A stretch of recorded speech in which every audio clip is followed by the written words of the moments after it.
And now, it's 10 a.m.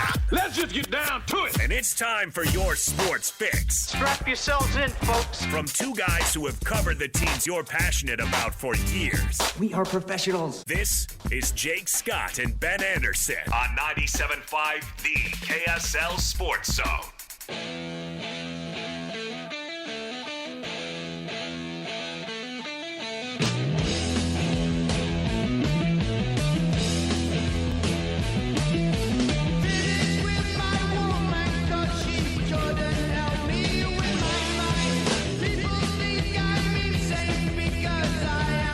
Jake and Ben, 97.5, the KSL Sports Zone. Ben Anderson, Jake Hatch, filling in for Jake Scott today. Jake going to be back a week from Monday in the, what do they call that? Where is he? The Outer Banks. The Outer Banks. North Carolina. North Beach, South Beach, Outer Banks, whatever he's doing. I don't know what he's doing. Here's the thing. I learned about the Outer Banks, this goes back 15 years, because I'd heard the term Outer Banks, and you're like, what is that? Yeah. Went and looked it up, as we all do with the internet, and it is a super, super long chain of islands literally just off the coast of North Carolina. A lot of them connected via causeway and bridges, and it's apparently beautiful. So Jake obviously grew up on the East Coast for a time, and that's where he goes every summer. Still has family back there. Yeah. Still has old grandma.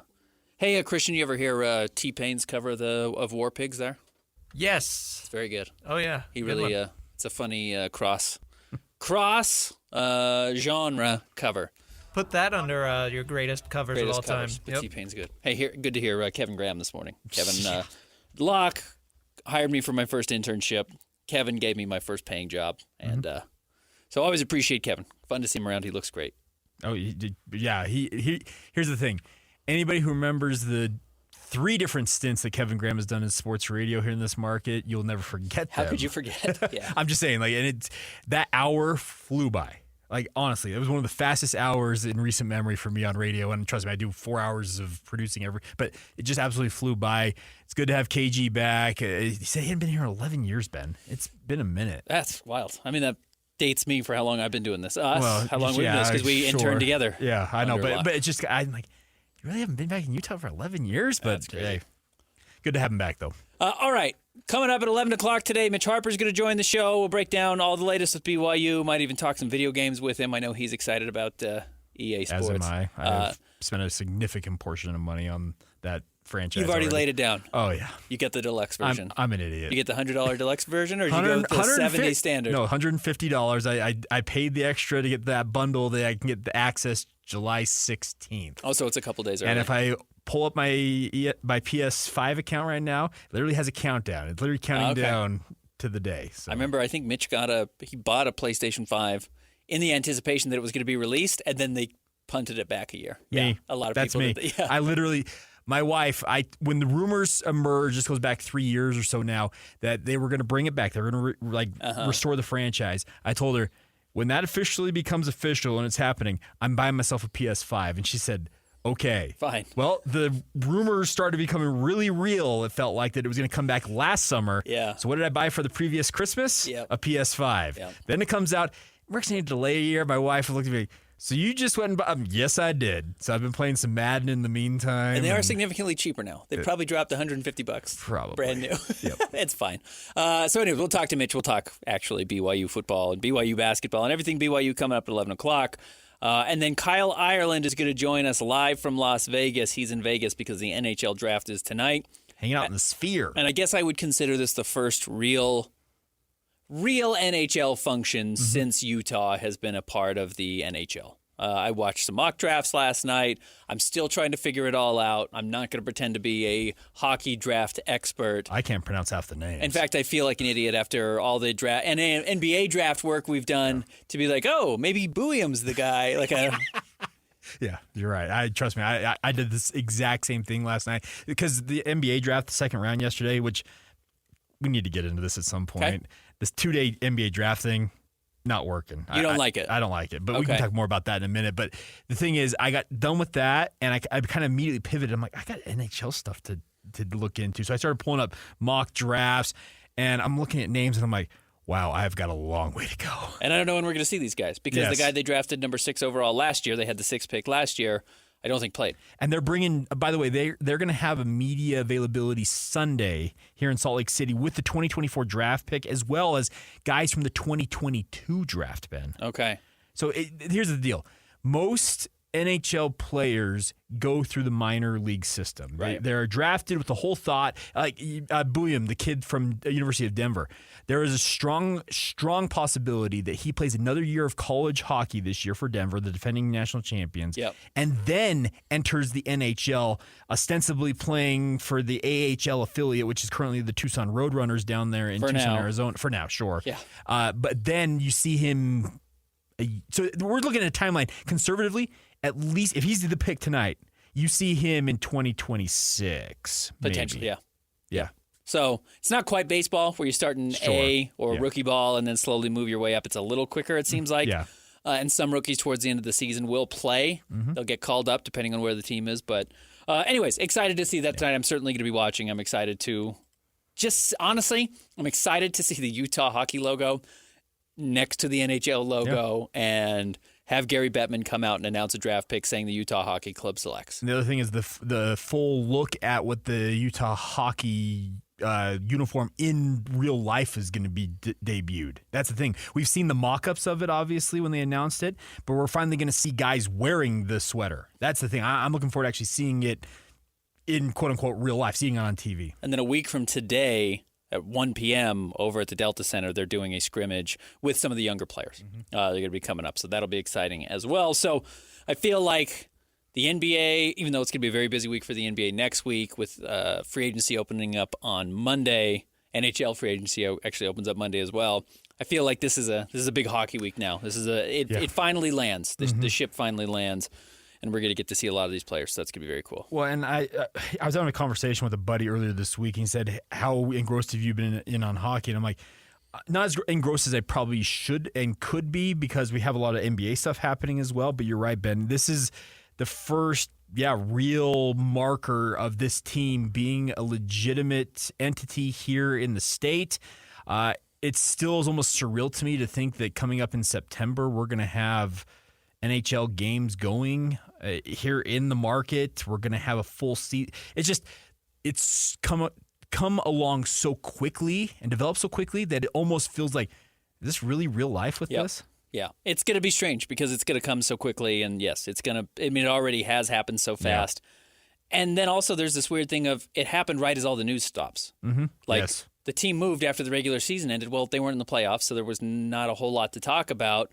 And, of course, you can prepare for the draft. You can speculate about free agents. You can talk about who they're going to hire. And they brought in Chris Armstrong to come in and really lead the show. And exciting to talk to Bill.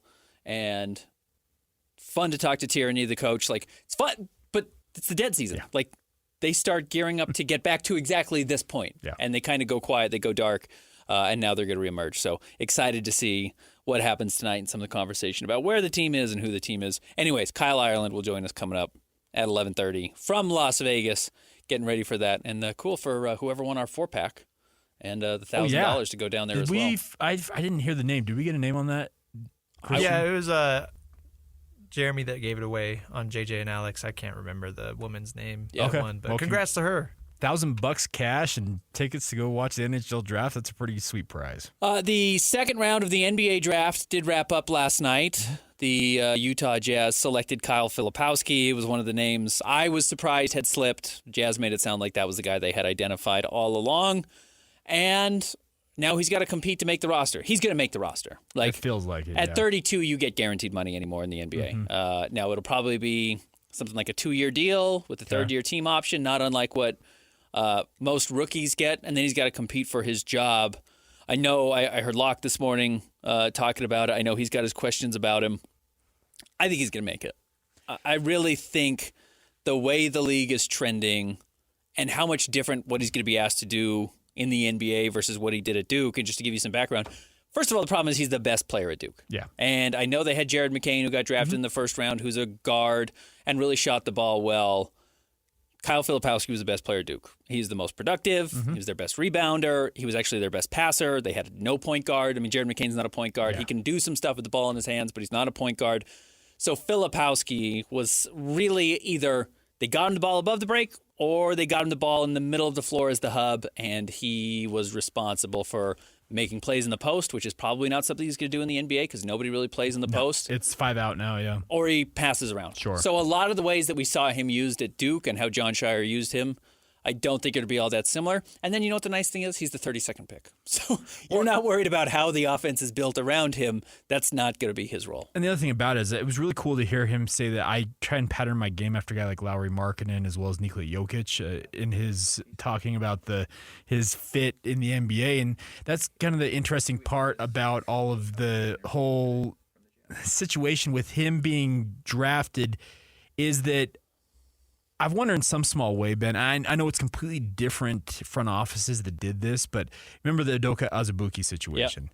When they took him, Desmond Bane was on the list there. He was taking like I think it was 3 picks after the Jazz took Doak in that draft. And Desmond Bane was famously knocked for having a shorter wingspan. He had too short arms. Yep. Well, Doak did not work out for the Utah Jazz to any significant degree, and now injuries played a role in that, but Desmond Bane has become a very, very nice piece for the Memphis Grizzlies.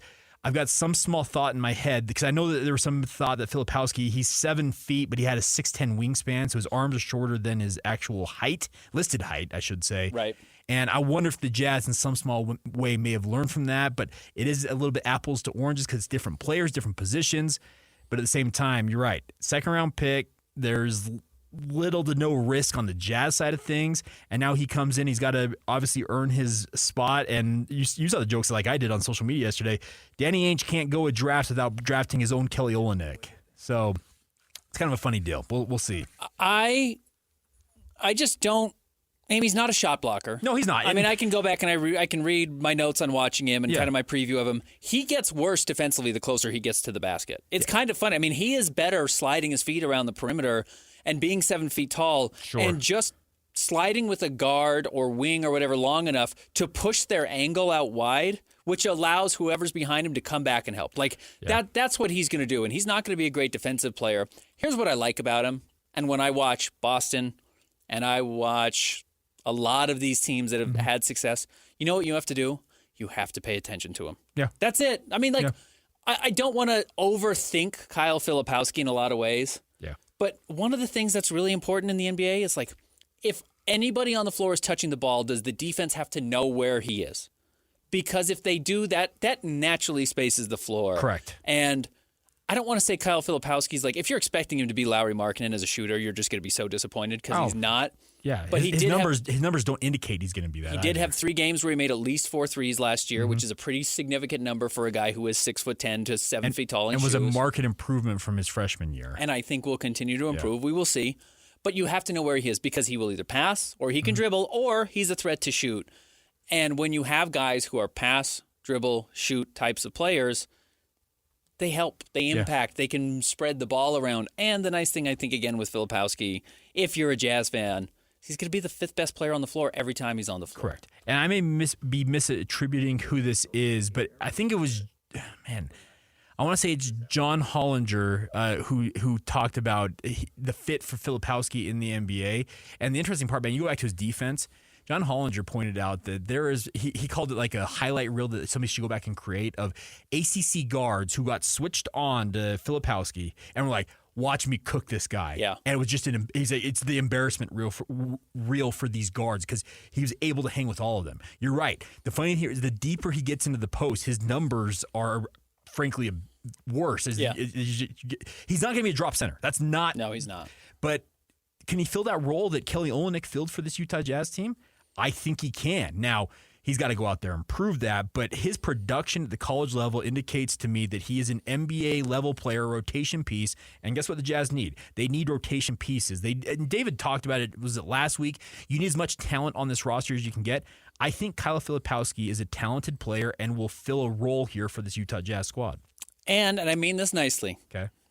He's kind of a punk. Well, like, he's kind of a Duke punk. He played for Duke. Yeah, like Duke has a rep for a reason, folks. You can go back and you can watch his games. Like, he was tripping players. Like, he trips guys running up the floor. Like, he's kind of dirty. He does a lot of the Duke punk things that everyone hates Duke for. Right. Yeah.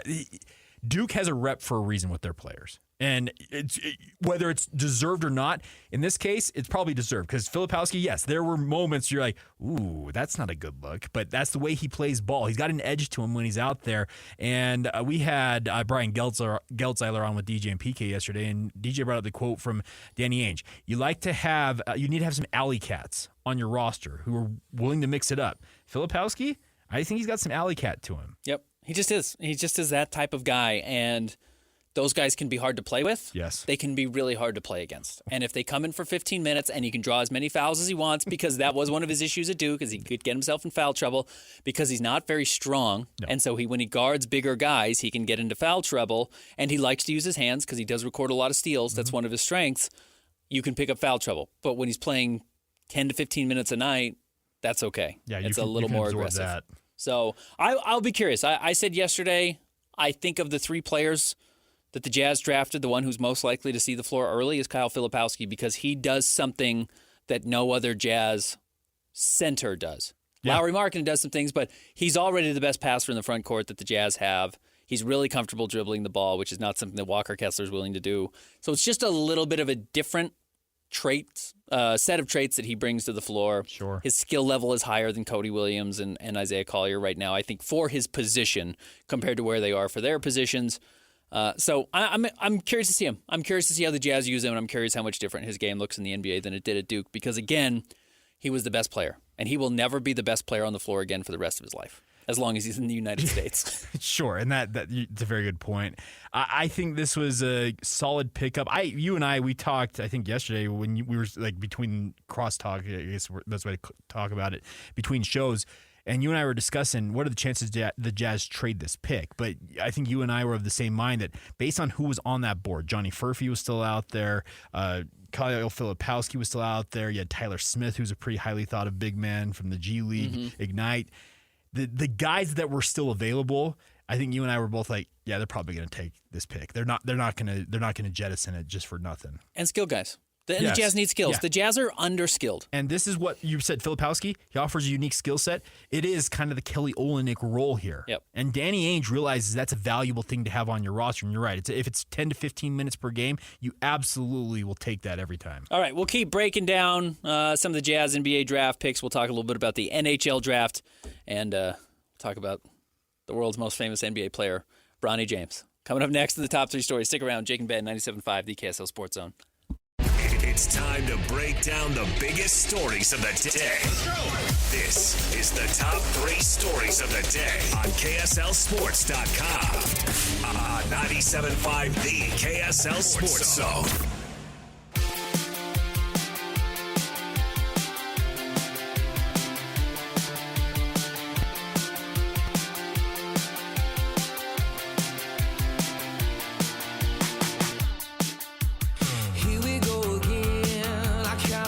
Jake and Ben, 97.5, the KSL Sports Zone. Don't miss your chance to win big every week on the KSL Sports Zone.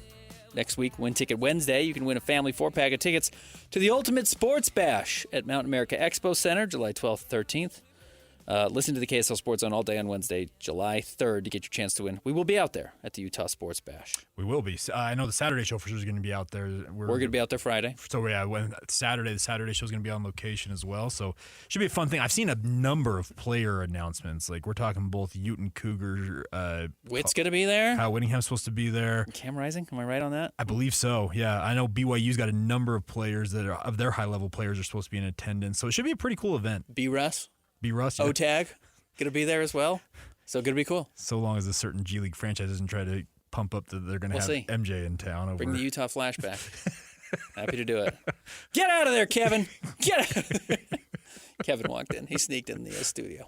Anyways, all right. Let's get to the top three stories at KSLSports.com. Brought to you by our friends at J. Brooks Jewelers with 2 locations up and down the Wasatch Front. You can find them online, jbrooksjewelers.com. Christian, what do we have at number one?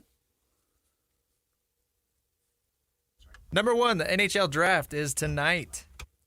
You had to wait for Kevin and Lloyd to stop yelling at each other in the studio.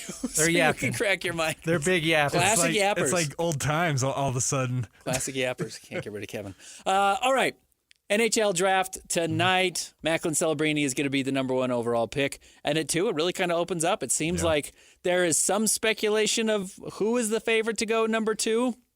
But we don't know if Chicago is going to try and pair a defenseman with their lineup or try and find somebody to jump in and join Connor Bedard, who was the number 1 overall pick last year. The thing about this is this feels like, in many respects, like last year's NBA draft. Remember, it was the Victor Wembanyama show. And then beyond Victor, there were question marks. I know cross-matching sports are 2 different things, but I'm talking Macklin Celebrini is this year's Big Vic or whatever big NBA star that you know. That's the number 1 guy. He's the guy. Then after that, it's a question mark. What is Chicago going to do? I think I can safely say that Utah, they're looking at defense. That they want to find a defenseman. Now, who it is of those top-tier defensemen, that's anybody's guess at this point, because you're right. There seems to be a whole lot of questions if you read these mock drafts of who's going after who. But the bigger point to be made here is there could be some interesting hijinks tonight of, where does Chicago go and how does that affect the teams in order after that? And ultimately, we're paying very close attention to the Utah Hockey Club. So one of the interesting things is Macklin Celebrini is a center. It seems like traditionally that's the direction people go with the top overall pick is your leading goal scorer. Connor like Bedard, in the NBA, you want to year. have guys who step up and are going to be great offensive players.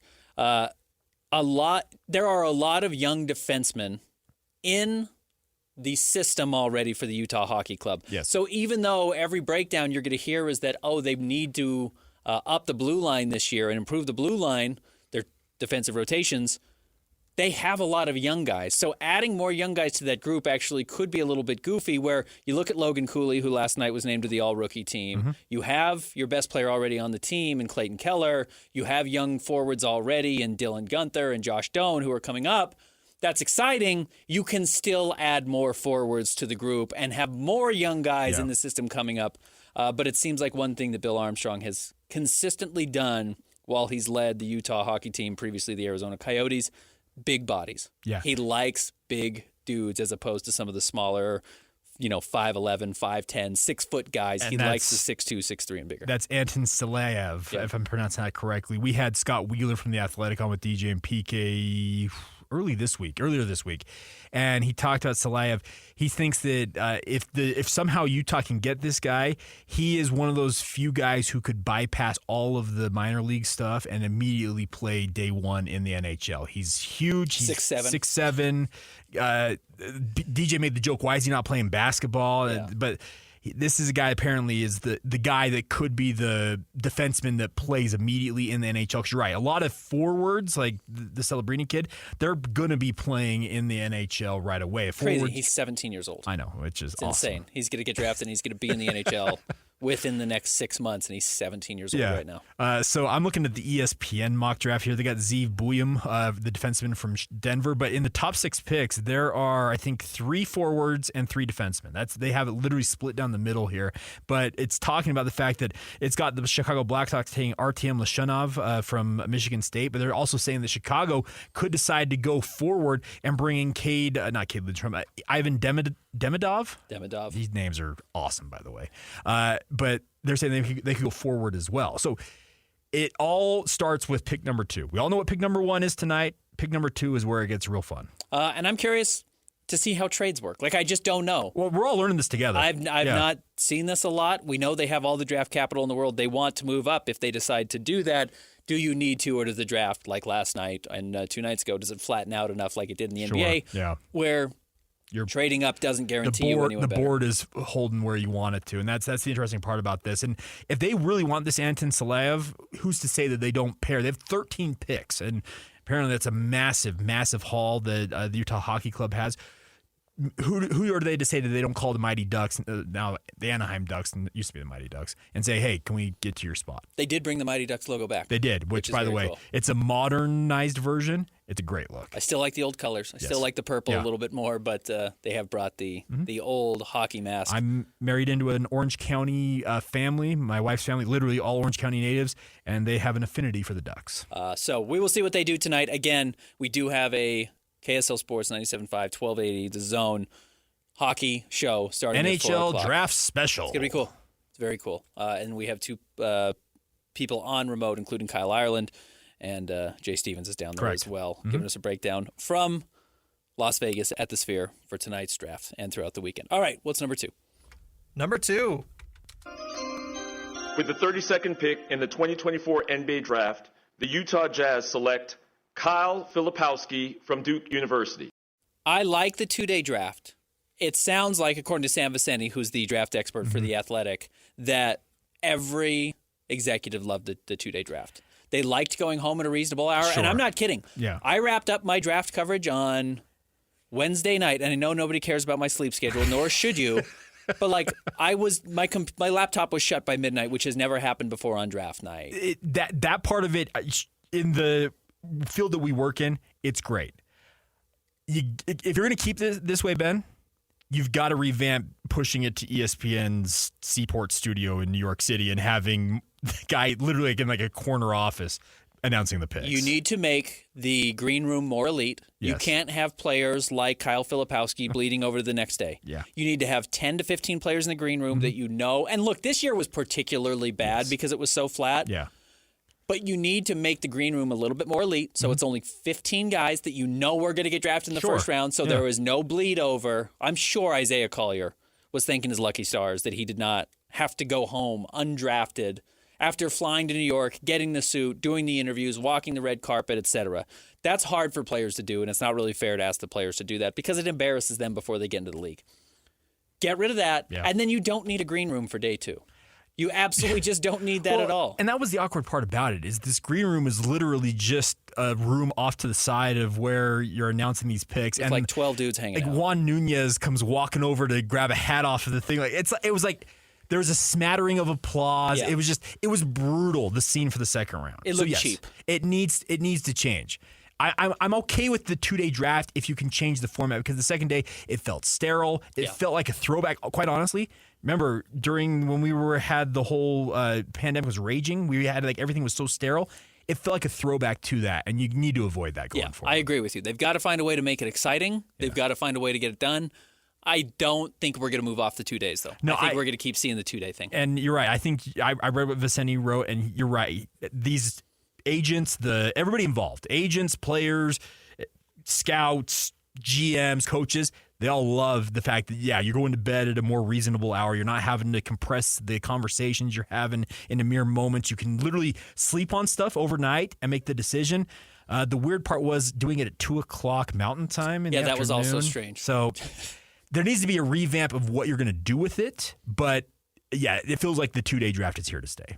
Jazz walk away with Kyle Filipowski yesterday. I asked some of the Jazz front office members, some of the assistant GMs, et cetera, yesterday where they had Kyle Filipowski. They basically no commented me. They said, we had him in the first round, and they got him at 32. It's like, well, did you have him at 30 and you got a 2-steal pick? Sure. My guess is higher. Now, I understand also that, like, Danny Ainge will tell you, Justin Zanuck is at liberty to tell you. I understand if Bart Taylor in his role isn't quite going to reveal like what his board is. The way Ryan Smith went on with DJ and PK and was like, we've had 10 guys, and Taylor Hendricks was 9, and Keontae George was 10. Like, well, he signs the paychecks. He can tell you that stuff. I get why the Jazz assistant GMs wanted to maybe sit on that information a little more privately. We're going to be a little more circumspect in our conversation. I think that's fine. Here. I totally get that. Who was it that spoke yesterday? It was Shane Fensky. That's who it was. Who got promoted as well recently. So, I think the Jazz had a good draft. It's like every coaching hire I've said. Good hire. We'll see if it works. Like, I like Cody Williams. I like Isaiah Collier. I like Kyle Filipowski. I liked all those players that I watched last year. And it is still such a huge stretch that they're going to be big-time NBA players. It's just a gamble, but sometimes you make smarter gambles than others. And if they pay off, the guys that bet, the Jazz kind of put some parlays on these guys. If they pay off, it hits really big. Well, we had Tad Boyle on with DJ and PK yesterday, Colorado coach, and he made the comment. He thinks that Cody Williams is the closest thing to like a can't-miss guy in this draft class. Now, that's a college coach standing up for his guy. Sure. But Boyle also acknowledged the fact he's still really skinny, guys. He's still really young. But the skill set, he said that the want to factor as well with this kid. Remember, Jalen Williams is his older brother. Mm-hmm. And they are pretty fierce competitors in terms of just the brother dynamic. It sounds like Cody has that want to become what his brother is on the cusp of becoming. Now, Jalen, I know you've said this. I think he's going to be a multi-time All-Star in his NBA career because that just it looks... He's there. Yeah. He's there already. And Cody has work to do to get there, but he is intriguing. He has got the height. He's got the length.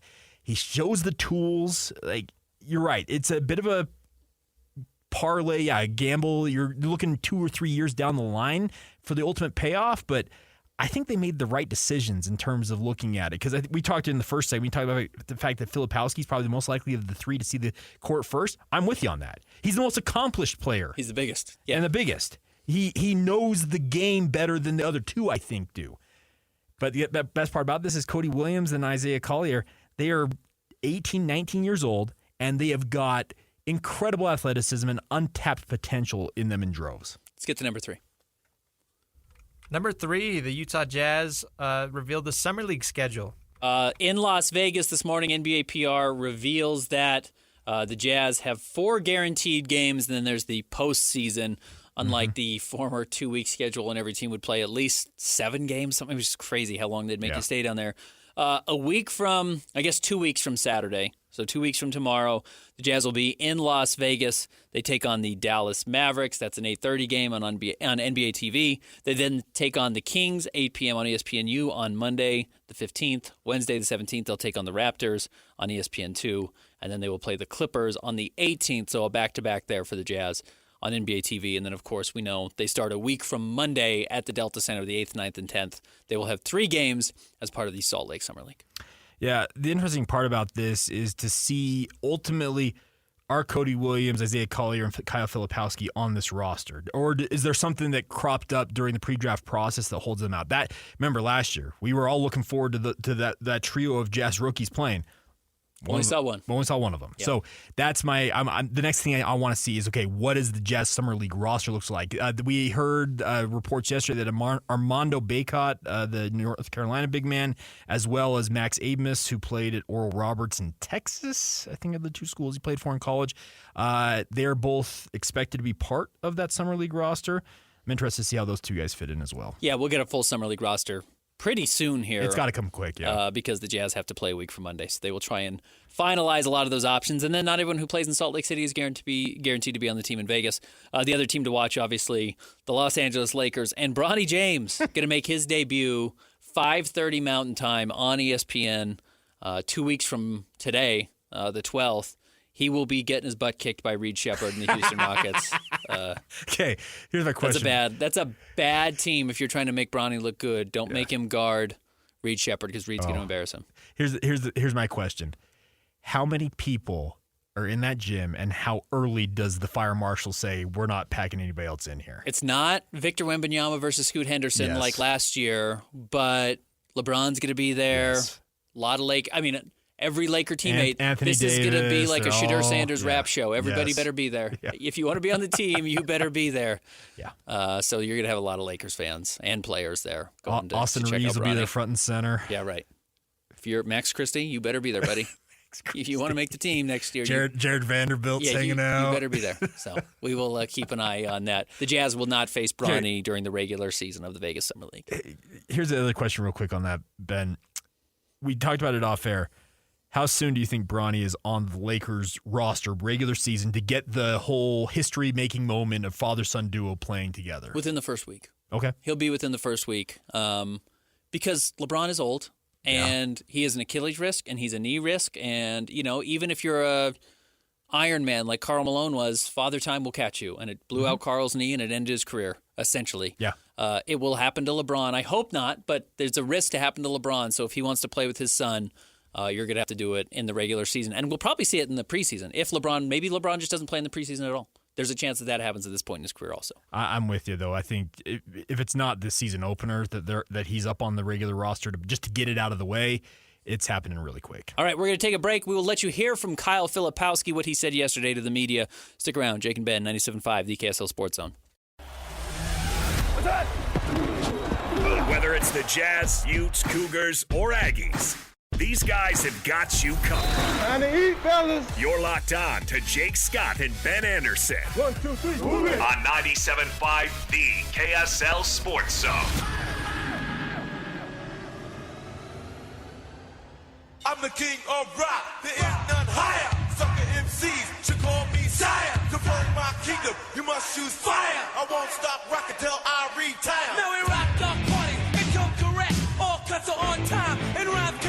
Shakin' Band 97.5, the KSL Sports Zone. Happy Friday.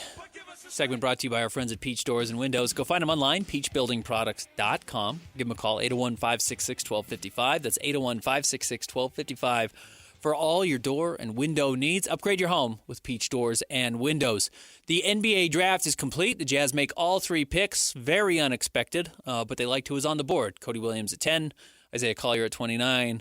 And then yesterday, with the number 32 overall pick, they selected Kyle Filipowski out of Duke. Well, we got to talk to Kyle Filipowski after he was selected by the Jazz. Here's his conversation with the media. Yeah, absolutely. So obviously just how skillful he is and how mobile and well he moves at the height he is. That's something I definitely try to model my game after, because I think that's what makes him such a special player. So I mean, obviously, he's an incredible player. So just being able to have this opportunity to play alongside him and learn from him every day, I'm super grateful for this opportunity. I'm looking forward to making the most of it.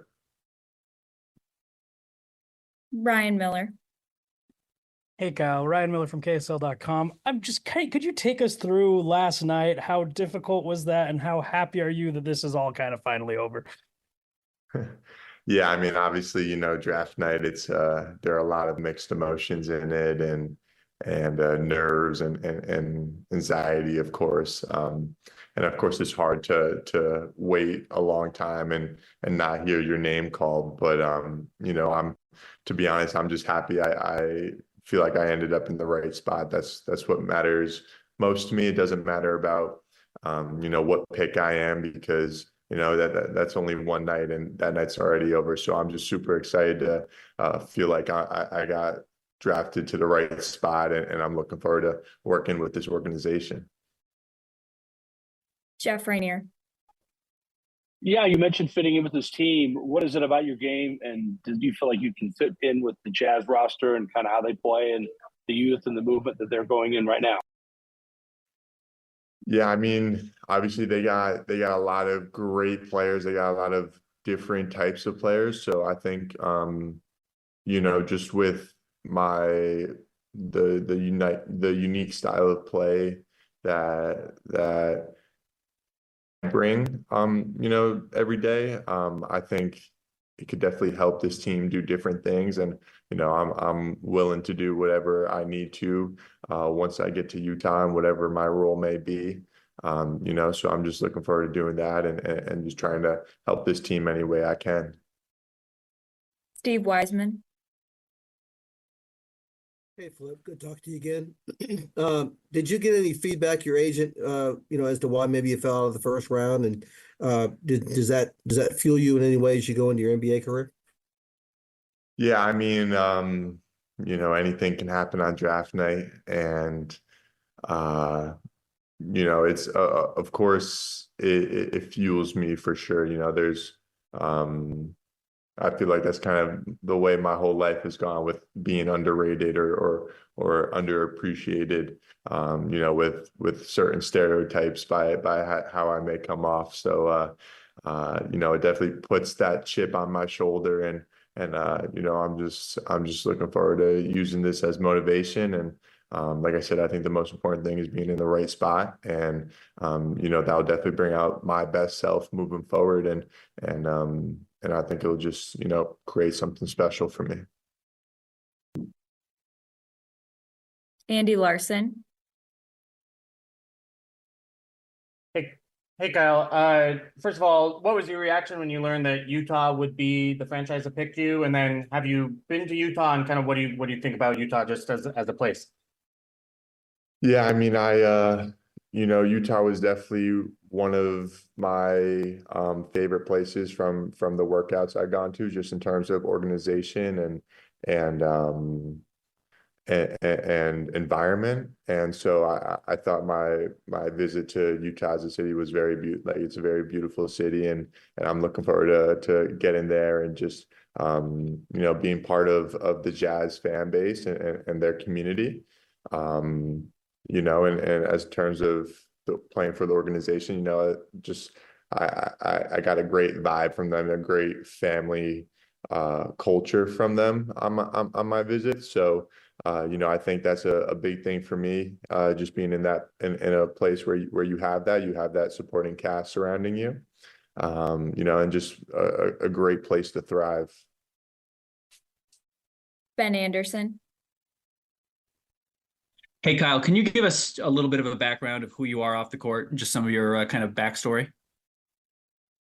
Yeah, I mean, I'm a pretty low key person. I like to just try to live as normal of a life as possible, especially with the NBA and basketball, this career and how much you're in the spotlight, how often you're in the spotlight.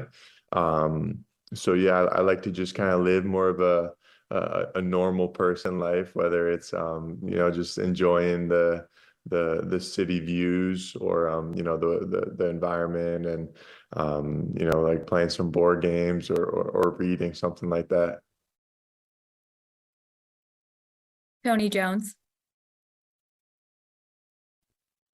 Kyle, what do you feel like your fit would be in Utah's offense and in Will Hardy's system? And have they communicated anything like that with you? And just kind of what are your projections on how your skill set fits in with the Jazz?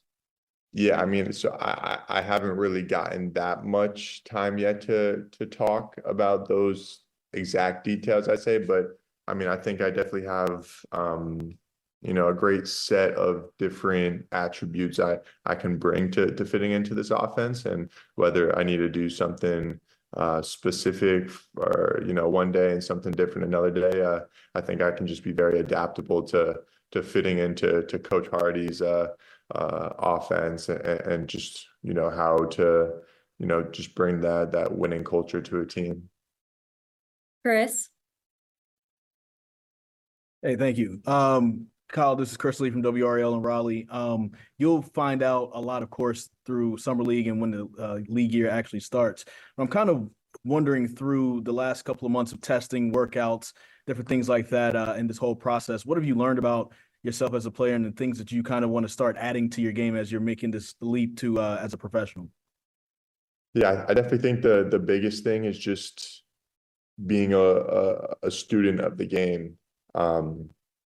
Whether that's watching film on different guys, watching film of myself, and just trying to learn as much as I can. I think, doing that, being able to read the floor in different situations, that will go a long way and just on the offensive and defensive side.